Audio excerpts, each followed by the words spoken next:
Happy Friday, everybody. Oh, let's show you what I got done this week. So I brought this up to the machine shop last Friday. And I picked it up today.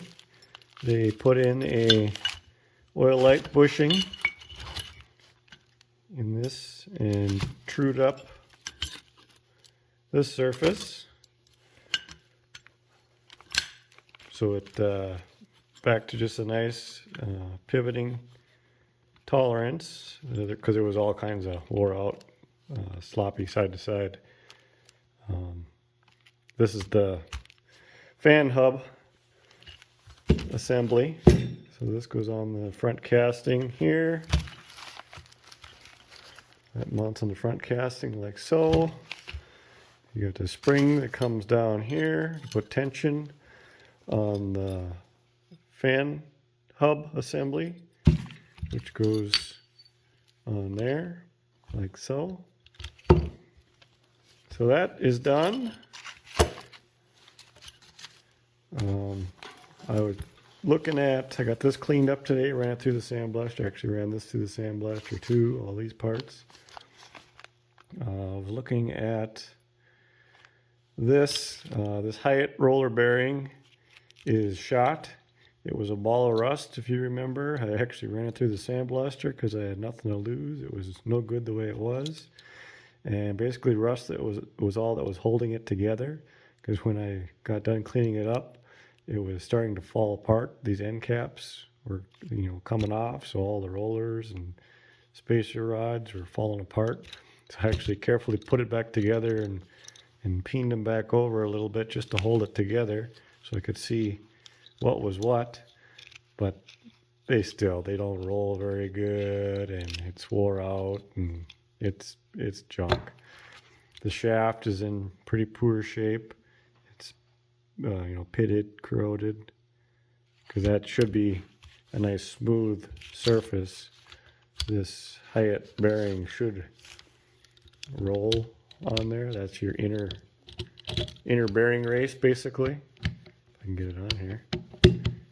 Come on. If I can do it one-handed. Woo! There we go. So that is supposed to run on there, and then it goes inside of the hub. And inside, I don't know if I can get a good enough light, see if I can get the right angle. There's a sleeve inside of this hub that is actually the inner, well, I guess it'd be the outer race rather. That little thin sleeve is actually removable, but that's you can't hardly see in there because it's pretty dark, but it's in really poor shape too, pitted and corroded. And as far as I know, Hyatt bearings are obsolete. You can no longer get them. If anybody knows any different, please let me know. But so what I'll probably end up doing is replacing this with like two modern bearings, like sealed bearings, with a little spacer in between them. And I think I can actually still use all of the original hardware. Possibly don't even need to modify anything if I can find. This is a 3/4 shaft, and this is approximately 1 3/8 inside dimension there. I haven't got the inside mic out to accurately measure that yet. I can't get my caliper inside of there, so this goes together like so, and that goes together like so. If I can do this all one-handed. And then this go in here. So this washer is what keeps. I gotta get set up with a tripod or something here. This is too hard to do. One of these days I'll have to Get a proper camera set up here.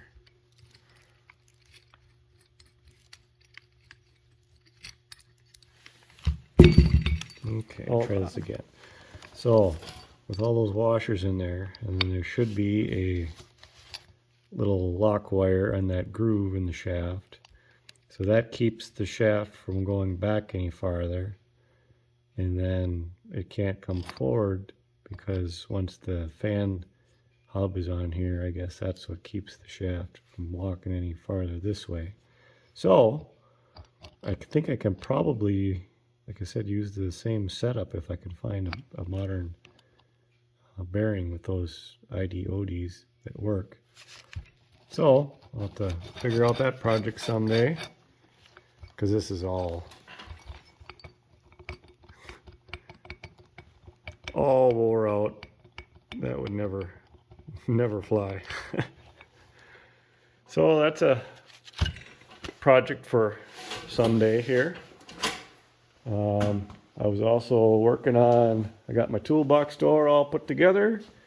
I ended up flipping those around like I talked about, and I'm really happy with how that came together. I didn't have to use any shims. The spacing came out perfect side to side. Nobody but you and me will ever know the difference. So that's riveted on there. The knob's riveted on there. The latch works beautifully. It's a nice, you know, it doesn't rattle at all when it's closed. Opens up. There's the rivets with the washers on the back side.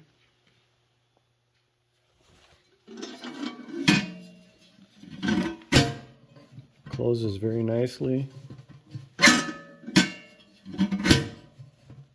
So yeah, that's satisfying. That project is done, except for a little more. I'll take the orbital sander to that metal before I paint it and prep it a little bit more, get all the scratches and whatnot out of there so it paints up nicely. Same with that door. I'll sand that. But yeah, those are done. We can move on to whatever's next. Okay, new pins for the shifting and clutch linkages are made and installed. There. And there. Got a washer and cotter pin on the bottom side. So that's one more thing checked off the list. Okay, I got my new 9/16 pins made and the holes drilled out. So that takes up all the slop in the shifting linkage here, which is very nice. I mean, look at it. There's zero play in there now, as opposed to, you know, what it was before, all kinds of slop. So that's pretty good. I just got to do the same to the clutch side now. But it is supper time. Well past supper time. I missed it by a couple of hours here already. I'm going to go eat. So this morning I've been looking at parts for this fan hub assembly again. Since I wasn't of the understanding that these Hyatt roller bearings were obsolete and unavailable, asking other people's suggestions, everybody was saying basically just convert it to 2 modern sealed bearings and be done with it. Okay.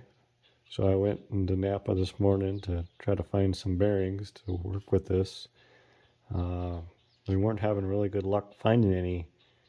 It's a 3/4 shaft with an 1 3/8 inside the sleeve there. And that's kind of an oddball size. Typically the 1 3/8 is a 5/8 shaft. And I don't really want to turn this down that far if I don't have to. I think there are bearings available. We're looking into that, trying to find.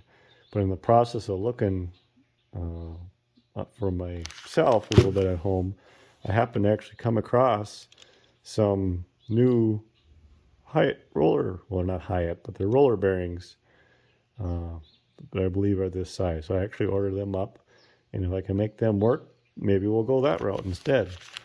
The shaft is a little bit pitted, but depending on how the new bearing fits on it, we might just polish it up a little bit and call it good.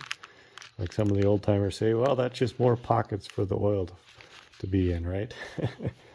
And then same story with this inner race. Might take a little hone and hone that up a little bit and see what it looks like, see how it fits with the new bearing. It might not even work. We might have to go back to our original plan of switching it to some sealed bearings, but I think I'll give this a try first. I have not had any luck finding this new race, so I think I probably could make something, but for now we'll just see if we can use what we got and go that route. Made up a new spring adjusting rod because I was missing that part. Dave Harrington supplied me with the sizes for that. Thank you very much, Dave. Appreciate it. So I'm going to run this through the sandblaster, clean up. I found a used nut and I just modified a bolt here, and cause that's all that part is. And that goes through that main casting to put tension on your spring, to put tension on your fan assembly here. So making progress there. I'll probably go back to doing my pins here now, maybe. Finish them up. Okay, all 4 linkage pins done, installed. All linkages much tighter now. Moving on. I turned a piece of 2.5 inch angle into a piece of 2.25 inch angle. Just ripped it with the metal cutting blade and the jigsaw. A little grinding to shape it, and a couple of holes, and we got ourselves a cleat.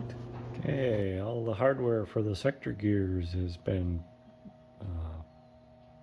run a tap through it and die over the bolts, and cleaned off all the modern markings off the heads of the new hardware. So once you run them through the sandblaster, those will be good to go. And this morning I ran a couple more pins and the spring bracket through the sandblaster, so those are ready to go. These are the pins for in the clutch housing there. I'm going to get back to that project one of these days, start working on the clutch stuff some more as soon as I get some clutch parts back. I suppose I better prep all the hardware for the short side wheel lugs, grind the heads, get all that ready, and then we should be done with hardware for a while. Oh, I foresee lots of hours of sandblasting in my future. I think we'll finish off the weekend here by starting to open up this governor. See what that looks like inside, because it's got to come apart and at least be cleaned and inspected if nothing else. Couple of little notes here. I don't know if it'll matter or not, but right now this adjustment is about 1/4 inch to the first and another 1/8 inch to the second, here and here. I don't know if that'll matter. Maybe that'll all become clear when I take it apart, what's going on there. But I figured I'd just give a little shot of how stuff was before I started taking it apart, just for future reference.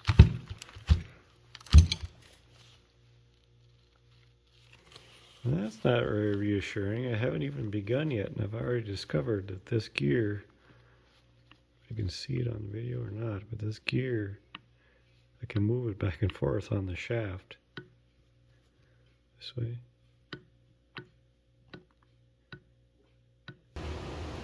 And that comes off. The side with the timing gears on the outside. The -5 thou mark on the outside as well. Key comes out.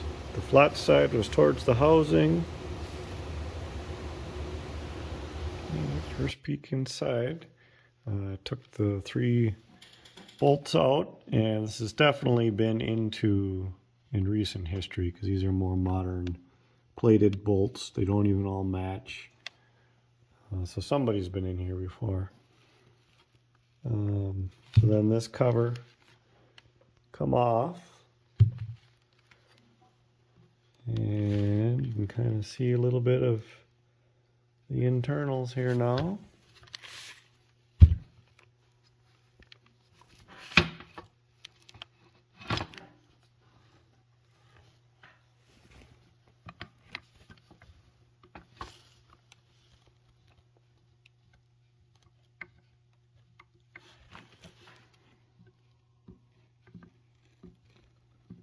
So I'll have to do a little studying and how what comes apart next. I kind of think this collar's got to come off next. It's a taper pin holding that collar on the shaft. So if I can get that out of there, I think this whole assembly might come out now. And then it looks like there must be a spring up in here. I took this off, but it still doesn't come apart. I almost think that linkage probably is going to maybe drop down first. I don't know, you can't see up in there. And to do that, I wonder if this cross shaft has to come out first. And to do that, looks like there's a pin through this little bushing, whatever you want to call it, keeper on the shaft, and getting that out of there might be tricky as well. So we'll see what I can do. Wow, can you believe this is coming apart? So it's a itty bitty little brass pin that drove out with an itty bitty little punch, and that collar came off, and then that taper pin came out, and then this collar came off. It's got the same kind of oil slinger to keep the oil inside there. And then this should come out now. Yeah. So what do we got inside here? Okay. Here's your yoke.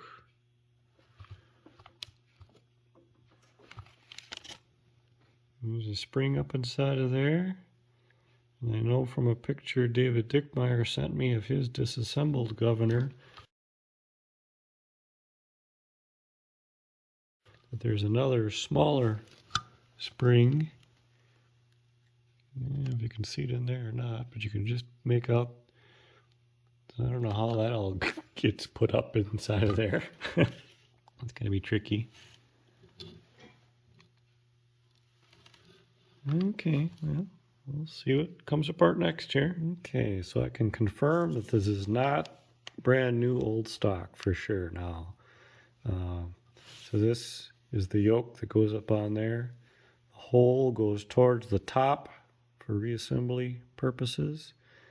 And you can see that it's definitely worn, and it's not even worn evenly. I'll have to get everything apart and clean and figure out if we want to do anything about that or if it'll be okay as it is.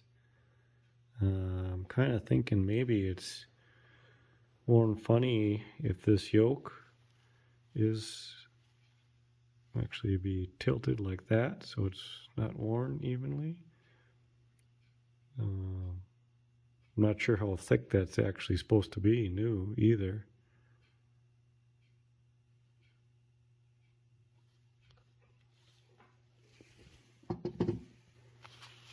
Okay, so the fly weights here. Nothing looks too terribly worn here. This is a nice fit on this shaft. Nothing seems to be too worn on it. These pins are slightly worn. Flat spots where they were riding. But that would be pretty easy to renew. A couple new pins there. The guy could even turn them 90 degrees and wear on flat, new surfaces. So that would be minor. These don't seem too terribly worn. Those should be okay. I don't see any issues with that. I wonder, should there be some type of a light spring or something from weight to weight there, the way those little notches are? Anybody know? Been inside one of these? Am I missing parts, or should there really not be anything there? But other than that, this assembly looks pretty good. Let's see if we can get this apart before we call it a day. Okay, a little bit of soaking and light tapping, and it came out. A little bit of wear on that shaft as well, where it rides on the fork here. So the fork, the little bump here, goes towards the spring. That goes behind the spring.